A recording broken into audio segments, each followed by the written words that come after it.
Otetaan ihan ensi alkuun esittely lyhyesti. Voisitteko kertoa rooleistanne Kalevala Korulla ja mistä olette omassa työssä vastuussa tällä hetkellä? Joo. Mun nimi on Lea Aarinenkoski ja mä olen Kalevala Korun Global Commercial Director. Ja se tarkoittaa sitä, että mä vastaan kaupallisesta toiminnasta ja myöskin markkinointitiimi vastaa mulle. Eli meillä on tosi kiinteä yhteisö, jossa me tehdään kaupallisuutta ilman mitään raja-aitoja myynnin ja markkinoinnin välillä, ja se onkin yksi meidän vahvuus. Ja meidän myyntikanaviin kuuluu tietysti e-commerce, mutta myöskin meillä on omia myymälöitä ja sitten meillä on jälleenmyyntiä. Ja me toimitaan 40 eri maassa, joten monipuolinen kenttä pitää hallita. Ja mä oon Saara Heiskanen ja mä vastaan meidän verkkokaupasta, erityisesti kotimaan verkkokaupasta, verkkokauppapäällikön tittelillä, mutta olen vahvasti sitten tukena tässä meidän kansainvälistymisessä, eli meidän kaikki verkkokaupat pyörii yhdellä alustalla ja samoiten kun meillä on tämmöinen yksi instanssi, jossa on myös meidän myymälät, niin on jonkun verran tekemisissä myös myymälöiden kasvun rakentamisesta, että tällä hetkellähän meillä on Suomessa 2 omaa myymälää, toinen aivan aika uusikin tällä viikolla 2 vuotta täyttävä flagship store tuossa Stokkan kulmalla Helsingissä ja sitten meidän outletti tuolla Konalassa, tai meidän tehtaan myymälä sanotaanko näin, koska se on tehtaan yhteydessä ja siellä pääsee iltapäivisin ehkä näkemään ikkunan kautta hieman tehtaan tekemisiäkin, ellei sitten tule tehdaskierroksille mukaan. Kiinnostavaa. Mennään suoraan asiaan, eli verkkokaupan rooli. Kuinka iso osa Kalevalan kokonaismyyntiä on tällä hetkellä toi teidän oma verkkokauppa? Se on hyvin merkittävä osuus ja se kasvaa kaikkein nopeiten tällä hetkellä ihan ylivoimaisesti. Ja me nähdään, että digitaalinen kauppa on meidän ison kasvun mahdollistaja myös tulevaisuudessa. Ja se on kanava, josta me lähdetään eri markkinoilla liikkeelle. Esimerkiksi meidän päämarkkina-alue Suomi tietysti porskuttaa eteenpäin hienosti tämän e-commercen kasvun avulla, mutta myöskin sitten meidän toinen iso päämarkkina Japani on aloitettu sillä, että me ollaan avattu sinne verkkokauppa. Se on merkittävä osuus meidän myynnistä. Saara, onko sulla kommenttia tähän? Tämä on tämmöinen erittäin merkittävä ensinnäkin myyntikanava, mutta verkkokaupan kautta me löydetään ja pystytään laajentamaan erittäin vahvasti tätä meidän asiakaskuntaa. Eli nyt varsinkin kun meillä on tullut tosi kiinnostavia mallistolaajennuksia ja kollaboja, niin sitä kautta me ollaan löydetty Suomessa uusia asiakkaita ja puhumattakaan sitten tästä KV-puolesta. Me just kuultiin tuolla edellisessä keynote-puhumisessa puhujan suusta, että Suomen ulkopuolelle pitää lähteä, sieltä se kasvu löytyy. Ja sitten me myöskin nähdään, että saman tien kun me esimerkiksi rakennettiin englanninkielinen verkkokauppa, niin me avattiin se kerralla todella moneen markkinaan. Nyt ollaan tosiaan 40 maassa, eli ollaan rohkeasti lähdetty ja valittu vaan ne taistelut, että mihin maihin me kaikkein eniten panostetaan. Tosi kiinnostavaa. Tähän pieni jatkokysymys. Mitä kriteerejä te olette käyttänyt siinä, että miten te olette valinnut nämä teidän niin sanotut taistelut, että mihin te haluatte lähteä ja mikä otetaan vaikka myöhemmin kokeiluun? No, se pohjautuu kaikki meidän strategiaan. Me tehdään joka vuosi semmoinen monta kuukautta kestävä strategiaspurtti, jossa määritellään, että mistä tulee tulevaisuuden kasvu. Yleensä me tehdään se strategiaspurtti 2 vuodeksi eteenpäin ja siinä on pääasiallisena tavoitteena se, että me ensinnäkin määritellään, että mihin me keskitytään, mitkä on fokukset, sitä ennakoi tällainen ennakointityö, joka näyttää sen, että mitä mahdollisuuksia on eri konsepteilla tai eri markkina-alueilla tai eri kanavissa. Ja näiden fokusten kautta sitten määritellään, että millä tavalla verkkokaupassakin toimitaan. Ja verkkokauppa on ollut meille niin mahtava alusta myöskin, kun olemme pystyneet kehittämään dataa ja sen hyödyntämistä, niin me saadaan todella helposti signaaleja markkinoilta, että mistä se tulevaisuudenkin kasvu todennäköisesti tulee. Tosi kiinnostavaa. Entä tilikausi 3 vuonna 2025 oli voitollinen ja liikevaihto nousi 13,5%, niin onko teillä arviota, että miten verkkokauppa on ollut vaikuttajana tähän voitollisuuteen? Haluatko? Joo. Tarkoitatko kvartaali 3? Joo, kvartaali 3. Joo, meillä on ollut siellä aika huikeita lanseerauksia. Saatiin sitten uutta laajennusta näihin meidän Collabo-tuotesarjoihin, mutta kyllä mä sanoisin, että se on tämä meidän hyvin systemaattinen markkinointityö. Meillä on panostettu siihen sekä maksetun osalta, mutta myös orgaanisesti, että se siellä taustalla tehty työ on voinut tuottaa sitten tulosta. Ja sitten kenties tämä meidän monikanavaisuus, että me ollaan nyt todellakin pystytty laajentamaan tätä asiakaspohjaa ja sitä kautta pystytty sitten tekemään tätä myynnin tuloksellista kasvua. Tosi hyvä.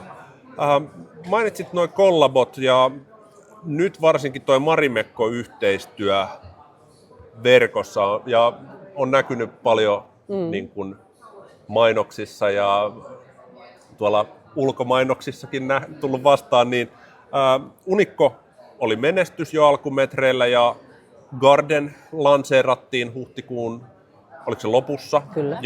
Joo, ja miten tällaiset hot drop lanseeraukset on vaatinut, mitä nämä on vaatinut verkkokaupalta tälleen operatiivisesti ajatellen? Silloin kun me aloitettiin ensimmäinen kollabo yhteisyrityksen kanssa, niin me lähdettiin ihan siitä, että me haettiin meidän rinnalle semmoinen yritys, jonka arvot on samantyyppiset ja joka myös on vahva suomalaisessa designissa. Ja sitten tuotekehityshän tehtiin yhdessä. Me ruvettiin heti miettimään myöskin, että mikä on PR:n voima siinä lanseerauksessa ja miten se kannattaa oikein tehdä, ja mietittiin markkinointi. Ruvettiin valmistamaan tuotteita, ja tässä voin paljastaa, että emme valmistaneet niitä alkuun tarpeeksi. Ja silloin se näkyykin tällaisen melko pienen yrityksen voima, että meillä oli itse asiassa palaverit joka aamu, jossa me mitikoitiin sitä, että meidän tavara riittää. Ja meillähän on tehdas Helsingissä. Kaikki tuotteet tehdään suomalaisena käsityönä kierrätetyistä materiaaleista. Me pystyttiin reagoimaan todella nopeasti, mutta tämähän on niin kuin poikkeuksellista, että meillä on tällainen mahdollisuus, että meillä on tehdas siinä heti meidän toimiston kyljessä kiinni, niin me pystytään tällaisiin yllättäviinkin kysynnän kasvuihin reagoimaan. Mutta se oli hauskaa aikaa se, kun me mitikoitiin, että mistä saadaan tavarat tämän päivän toimituksiin, ja we did it. Se oli yksi asia. Eli tämä kysynnän ennakointi, ja sitten kun kaikkeen menee ihan oikein, niin miten se mitikoidaan. Niin tämä oli hyvä, että siitä esimerkkiä ollaan monta kertaa puhuttu, että se itse asiassa hitsasi meidän tekijöitä tosi hienosti yhteen. Kollabojen kanssa tehdessä on tosi mielenkiintoista nähdä se, että miten se kuluttaja sitten ottaa sen tuotteen omakseen. Ja ei ollut tietysti yllätys, että tällainen yhteistyö lähtee liikkeelle, mutta se oli yllätys, minkälaisella voimalla se lähtee. Lisäisin tähän, että kauppiaanahan ei ota myyminen, ei tule kuuloon. Niin tässä kohtaa oli erittäin tärkeää, että me saatiin kaikilta asiakkailta se saldo-muistutuskysely ja pystyttiin sitten heille ilmoittamaan aina, kun sitä uusia koruja sitten tuli saataville ja pystyttiin sillä tavalla sitä kysyntää sitten purkamaan. Että kyllä siinä tosiaan sai tehdä semmoisia kaikennäköisiä temppuja, mutta mä sanoisin, että tässäkin sen asiakkaan kulmasta katsottuna, niin asiakasta on hyvä pitää informoituna ja tämä oli yksi asia, johon sitten satsattiin myös. Asiakkaan informointi. Hyvä. Seuraavaksi kysyisin tuosta pidetty kiertotalous ajatusmaailmasta, niin se on kiinnostava konsepti. Te lunastatte sekä myytte käytettyjä koruja. Ja vastaavilla kiertotalouskonsepteilla usein ollut hieman vaikeuksia saada sitä kannattavaksi, mutta onko tämä pidetty teille jo tuottavaa liiketoimintaa? Pidetty on tosiaan meidän kiertotalouteen perustuva konsepti. Se pistettiin pystyyn ensin verkkokaupassa vuonna 2022 syksyllä. Vähän kokeiltiin, että miten se lähtisi liikkeelle. Ajatuksena on siis se, että asiakkaat pitävät laatikoissaan koruja, joita he eivät käytä. Me ostetaan kaikki Kalevala-korut takaisin. Me annetaan kuluttajalle lahjakortti. Me laitetaan tuotteet meidän huoltoon. Me huolletaan ne, me korjataan ne, jos tarve on, ja laitetaan uudelleen myyntiin meidän omiin kanaviin. Tämä on niin kuin konkreettinen teko meidän vastuullisuuden saralla. Ja me ollaan löydetty itse asiassa sellainen bisnesmalli, joka myöskin skaalautuu. Me ollaan hiottu meidän sisäisiä prosesseja, me ollaan kysytty paljon asiakkailta, että mitä he haluavat ja pyritty olemaan mahdollisimman sujuva niin, että asiakkaan ostokokemus olisi erittäin positiivinen. Tällä hetkellä pidetty kasvaa tosi paljon, sen osuus meidän omien kanavien myynnistä on merkittävä ja pidetty onkin yksi meidän fokusalue. Eli tämä on meille paitsi teko vastuullisuuden puolesta, mutta tämä on myös liiketoiminta. Se on kiva huomata, että tänä päivänä pidetty voi olla myös lahjatuote, eli on tämmöinen ihan uusi asiakaskunta, jolle uuden ostaminen ei välttämättä ole se ensimmäinen asia, vaan että halutaankin lähtökohdista lähteä siihen, että ostetaan kierrätettyä tai second handia ja meidän tapauksessa uudenveroiseksi kunnostettua, niin lahjasesonkina se on ilahduttava nähdä, että sillä on erittäin iso rooli. Niin ja sehän voi olla just sitä vintage-arvoa myöskin, mitä kuluttaja varmasti myöskin nykypäivänä moni arvostaa tässä. Ja siellä on sitten se itse sen korun tarina, mutta sitten siellä on se korun elämän tarina sitten taustalla. Ja tätä ollaan monesti arvuteltu, että millaisia kohtaloita korut ovat nähneet ja välillä siellä on kaiverruksia mukana. Ja mun mielestä ne vaan nostaa sen korun arvoa, koska ne kertoo, että sillä on sitä elettyä elämää taustalla. Ja Kalevalahan täyttää ensi vuonna jo 90 vuotta, niin niitä koruja palautuu meille siis 90 vuoden takaa. Wow. Ja onneksi olkoon jo Kiitos. etukäteen. Kiitos. Meillä alkaa aika loppuun, mutta haluaisin kysyä vielä teiltä molemmilta yhden opin tälle verkkokauppa-alalle, että mikä olisi yksi asia verkkokaupan tekemisessä, jonka suomalaiset brändit aliarvioivat kotimaassa tai kansainvälisesti? Tuleeko mieleen jotain? No, mä sanoisin, että datan käyttö ja optimointi ja AI.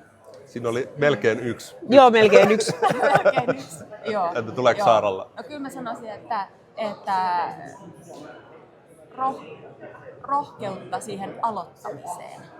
Eli totta kai siinä on kaiken näköisiä haasteita ja uuden rakentamista, mutta se, että jostain pitää aloittaa ja sitä myöten, kun niitä haasteita sitten tulee vastaan, niin niitä voi sitten taklata ja löytyy tänä päivänä niin paljon uusia upeita kumppaneita ja ratkaisuja, että se on lähempänä kuin arvaakaan, niin kenties nämä ratkaisut sitten, että ei muuta kuin vauhtia tekemiseen ja kokeilemiseen ja sitä myötä siihen sen uuden datan ja näkemyksen hyödyntämiseen. Kiitoksia Lea ja Kiitoksia. kiitoksia Saara. Kiitos. Ja mukavaa tapahtumapäivää teille. Kiitos. Samoin Kiitos teille. samoin.